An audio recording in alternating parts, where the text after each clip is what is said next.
Olá pessoal, aqui é o Evandro e nesse episódio você vai conferir o conteúdo do e-mail nerd que eu enviei na quarta-feira, dia 14 de julho. Mas o que é esse tal de e-mail nerd? Calma que eu já vou explicar.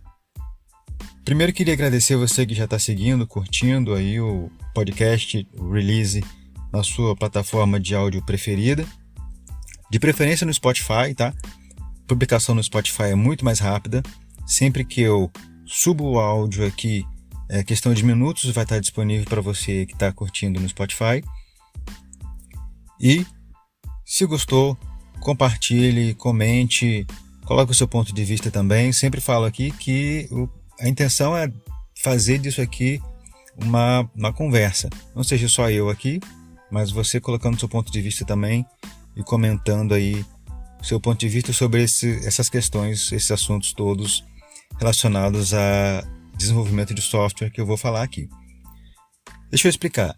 O e-mail nerd é um e-mail que eu vou enviar toda semana, sempre que possível, para todo mundo que está cadastrado na minha lista de e-mails. Esses e-mails vão ter 4 tópicos. Eu vou dizer quais são. Primeiro, quem já está cadastrado na minha lista de e-mails já começou a receber. Hoje mesmo, no dia que eu estou gravando isso aqui, já mandei mais um. E se você ainda não se inscreveu, vou deixar o link aqui na descrição do episódio para você se cadastrar, entrar na minha lista de e-mails e não perder os próximos conteúdos. Bem, NERD, N-E-R-D, é a sigla para Notificações, Estudos, Radar e Definição. Notificações são novidades que você precisa conhecer no mundo do desenvolvimento de software. Estudos, a indicação de cursos, artigos, vídeos, até eventos, enfim, para você complementar seus estudos. Radar, tecnologias que estão no meu radar, ou seja, tecnologias e metodologias que estão em alta no mercado. Então não vai ser só temas técnicos, como linguagens frameworks, mas também termos mais voltados para técnicas e metodologias. E algumas plataformas que podem também ser muito interessantes aí nesse sentido. E definição, por último, definição, conceitos que você precisa saber, porque eu prezo muito por uma boa base teórica, claro, sempre aliada à prática. E por que nerd? Para mim, nerd, esse conceito de nerd é aquele que vai a fundo. Não é só aquele cara, aquele clássico nerd inteligente de óculos, que gosta de Harry Potter, Star Wars, etc. Mas é o cara que vai a fundo, que conhece bem os conceitos, chega nos detalhes onde ninguém chega. Então, nesse sentido, eu me considero um nerd, porque eu gosto de dizer que eu tenho que ser um especialista naquilo que eu faço.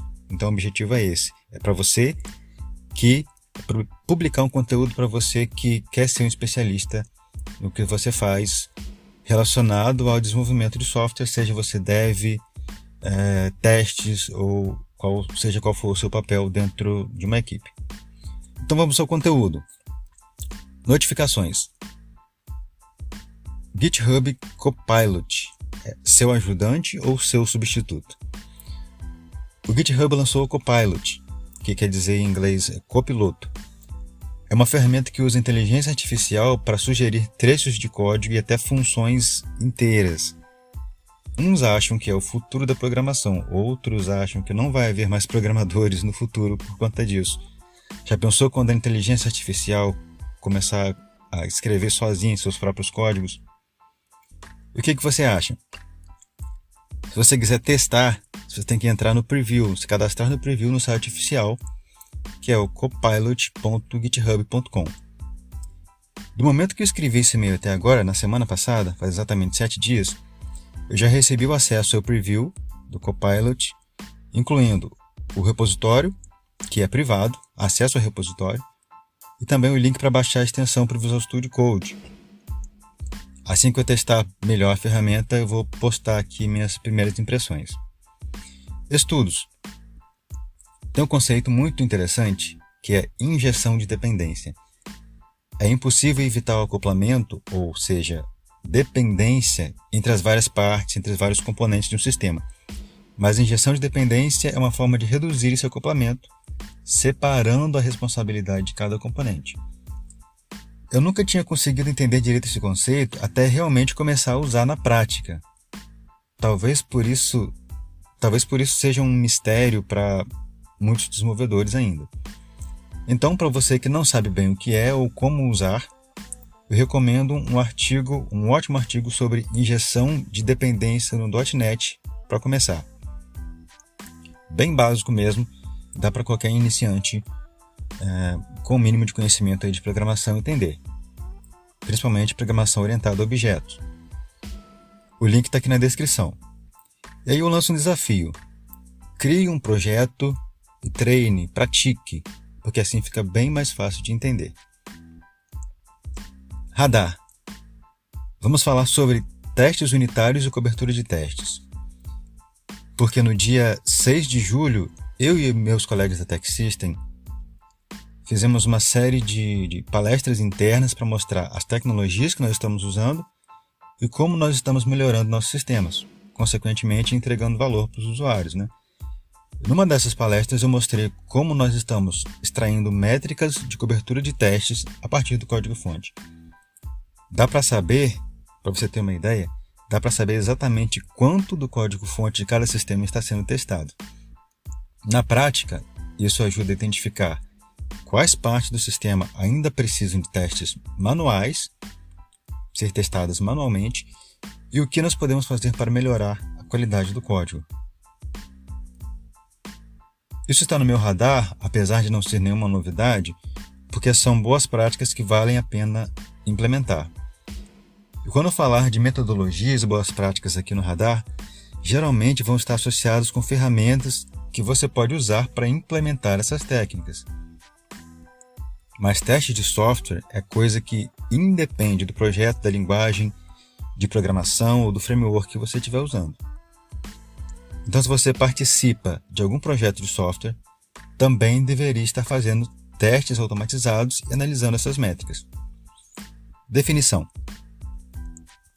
Refatoração.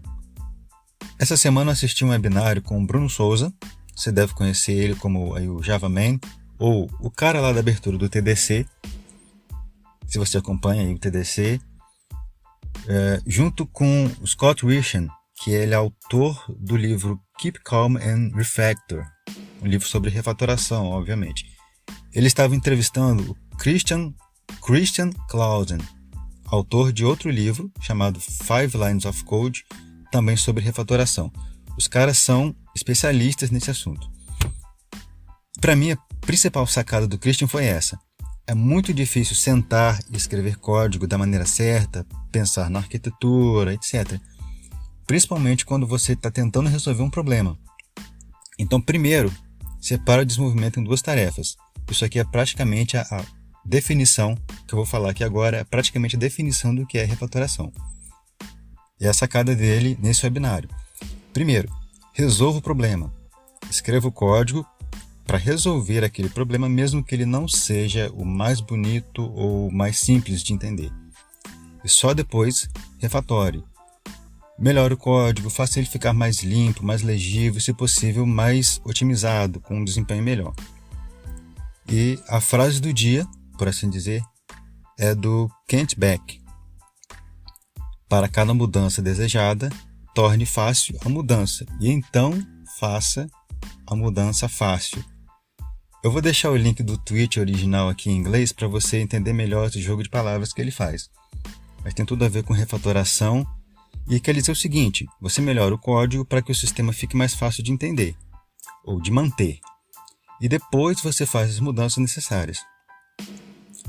Olha só, todos esses tópicos de hoje são possíveis de serem colocados em prática. Seja testar uma ferramenta, criar um projeto de estudo ou melhorar a qualidade do código. Então, tá aí para você aproveitar e pôr a mão na massa. Espero que tenha gostado das dicas. Um abraço, valeu e até o próximo release.